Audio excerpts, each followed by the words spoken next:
Teman-teman, pernahkah kita mendengar tentang kisah-kisah misteri di sekitar pemakaman? Tempat peristirahatan terakhir yang menyimpan banyak cerita yang tak kasat mata. Ya, kali ini jin penghuni makam tua.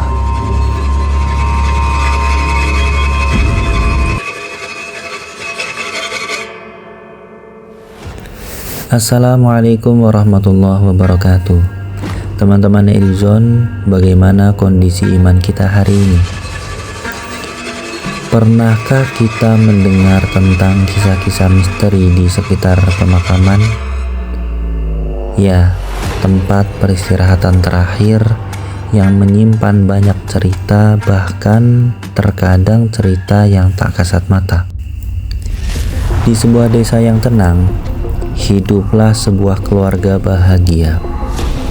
Ada Pak Ahmad, seorang ayah yang penyayang, Ibu Fatimah yang lembut, dan kedua buah hati mereka, Rina dan Roni yang ceria. Kehidupan mereka berjalan harmonis, diwarnai tawa dan kehangatan. Namun, kebahagiaan itu perlahan terusik. Bermula dari mimpi buruk yang menghantui Ibu Fatimah setiap malam. Sosok hitam besar dengan mata merah menyala seolah mengawasi dari kejauhan. Awalnya, Ibu Fatimah mengira itu hanya bunga tidur. Namun, lama-kelamaan gangguan itu semakin nyata. Suara-suara aneh di malam hari, perabotan rumah yang bergerak-gerak sendiri, bahkan Rina dan Roni seringkali ketakutan karena merasa ada yang memperhatikan mereka. Pak Ahmad mulai khawatir. Ia sudah mencoba berbagai cara secara logika mencari sumber suara dan penyebab pergerakan benda-benda itu. Namun hasilnya nihil. Kegelisahan semakin mencengkeram keluarga ini. Suatu malam, gangguan itu mencapai puncaknya. Ibu Fatimah tiba-tiba menjerit histeris. Tubuhnya terasa lemas dan ia melihat bayangan hitam melintas di sudut kamar. Rina dan Roni pun menangis ketakutan. Dalam keputusasaan, Pak Ahmad teringat akan nasihat seorang ustadz di kampungnya, bahwa ketika menghadapi gangguan yang tidak rasional, mendekatkan diri kepada Allah dan membaca ayat-ayat suci Al-Quran adalah sebaik-baiknya perlindungan. Dengan tekad bulat, Pak Ahmad menghubungi Ustadz Hasan. Beliau adalah seorang yang dikenal memiliki pemahaman mendalam tentang ilmu agama dan sering membantu mengatasi masalah-masalah spiritual. Setelah mendengar cerita Pak Ahmad, Ustadz Hasan menyarankan untuk melakukan ruqyah di rumah mereka. Beliau menjelaskan bahwa gangguan semacam itu bisa berasal dari berbagai faktor, termasuk adanya jin yang mungkin terusik atau bahkan sengaja mengganggu. Pada malam berikutnya, Ustadz Hasan datang bersama beberapa jamaah masjid.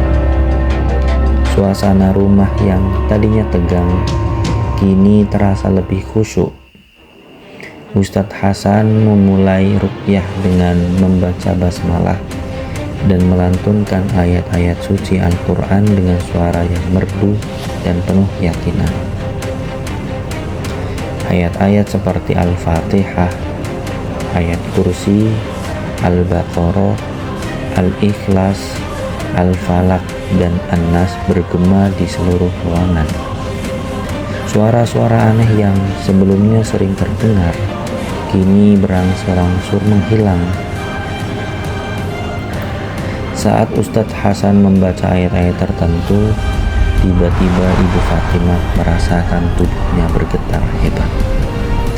Ia menangis dan meronta. Ustadz Hasan dan jamaah lainnya tetap tenang dan terus melanjutkan bacaan. Mereka yakin inilah reaksi dari gangguan yang selama ini menghantui. Setelah beberapa waktu, Ibu Fatimah mulai tenang. Nafasnya kembali teratur. Ustadz Hasan pun kemudian memberikan air yang telah dibacakan ayat-ayat ruqyah untuk diminumkan kepada seluruh anggota keluarga dan dipercikkan di sekeliling rumah. Ajaibnya, setelah malam itu, gangguan-gangguan aneh tidak pernah kembali. Mimpi buruk Ibu Fatimah menghilang. Suara-suara misterius lenyap dan Rina dan Roni kembali bermain dengan riang tanpa rasa takut. Ustadz Hasan menjelaskan bahwa bisa jadi gangguan itu berasal dari jin yang mendiami makam tua di dekat desa mereka, dan entah bagaimana caranya jin tersebut mengganggu keluarga Pak Ahmad. Ayat-ayat ruqyah dengan izin Allah telah menjadi benteng perlindungan bagi mereka. Teman-teman Erizon, kisah ini adalah pengingat bagi kita semua bahwa di dunia ini selain makhluk yang kasat mata, ada juga makhluk lain yang diciptakan Allah. Ketika kita menghadapi hal-hal yang di luar nalar, kembali kepada Allah dan menjadikan Al-Quran adalah jalan yang terbaik. Jangan pernah meremehkan kekuatan ayat-ayat Allah. Dengan keyakinan dan tawakal, tidak ada gangguan yang mampu menembus pertolongannya. Semoga kisah ini memberikan pelajaran dan semakin menguatkan keimanan kita. Jangan lupa untuk like, share, dan subscribe channel ini agar semakin banyak orang yang mendapatkan manfaatnya. Sampai jumpa di video edukasi berikutnya. Wassalamualaikum warahmatullahi wabarakatuh.